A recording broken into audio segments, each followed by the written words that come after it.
In this video, we're going to start talking about unpacking in Python. So let's begin.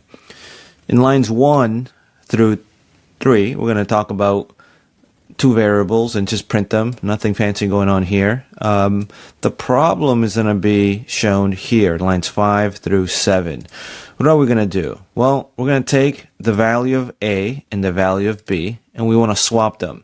So traditionally, what we would do is we would introduce a temporary variable here. So C would hold whatever the value of A was pointing to. And then we can go ahead and swap A to the new value. So it would go from 19 to 99. And then B will go from 99 to whatever C's holding, which was originally 19. That effectively swaps the values of these two variables. Then we would print that, and if you believe me, and we'll run this in a second, you'll see that that does happen. But this is Python, and we know we can do better than that because Python is awesome like that in terms of making things more concise and more readable with less lines of code. So what is the better way to do this? Well, the better way would be to do something like this, where we define A to 19 and B to 99 again to set them up again. And what we do is we say A comma B will equal B comma A. This will assign A to whatever B has and B to whatever A has. And this would happen without this overriding issue that we had to deal with in lines 5 through 7. So what's the beauty of this? Well, it's one less line of code. And you can argue it's more readable, it's just more concise, and pretty clean and pretty neat that we can do that. So let's run this, and then we'll continue on. We have more code here to cover. So here, we know that A equals 19, B equals 99, and then we swap, right? But then we know we have a better way. The better way is, again, initializing A to 19 and B to 99, and then we swap them. That's all that happened here. Let's go to the next example, and I want to show you why these are pretty useful after all. So here we can say, this is a tuple, by the way, containing the elements 1 and 2, the two integers here, 1 and 2. A is going to be assigned the first element, and this underscore is a variable, and that's going to be assigned the second element. Now, what's the idea here for this? The idea here is that if we were not using B, well, this is an idea that this is what we would hint to other developers, including ourselves, that, hey, look, we really want to deal with A, but this second variable, the second value, we're going to assign it to this underscore, and that's a throwaway variable, meaning we're not going to be using that later on, so we can kind of disregard that variable. Of course, we can still get to it with underscore, but we're not going to care about it. That's what this means. And so when we print A, of course, we know that's 1.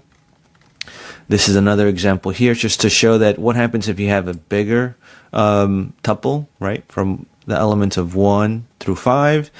And we may want A and B, and, that's going to be 1 and 2 respectively. But maybe we want the rest of the list to be assigned to a variable. And that's what C would do here. C will contain the list, the rest of the list, right, after the element 2.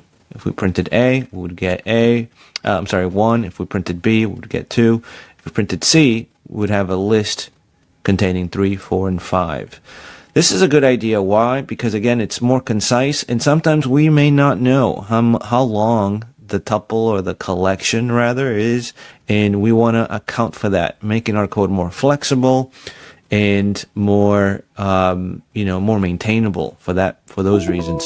So if we continue on here, we'll see that we could do the same here with the star underscore. That means that we don't care about 3, 4, and 5, the rest of the list or the tuple after the element 2.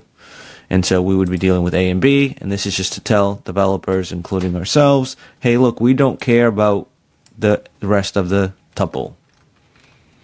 What else can we do? What happens if, because this is the next question I think I would get, would be, hey, look, we care about A and B. We may not care about something in between, but we do care about the last one. And again, this is all based on position, right? So we could tell that A and B and the last element D are going to be abstracted, obtained, and start C will be 3 and 4, whatever elements were after B and before the last element that we care about here. And that's what this means. A, B, C, and D. A would print 1 and 2. C would be 3 and 4, a list or tuple of 3 and 4. And D would be the last element of this tuple. So let's run it and see what happens. And we should see exactly what I just discussed. 3 and 4, and that's 5, and that's 1 and 2. It's exactly what we discussed.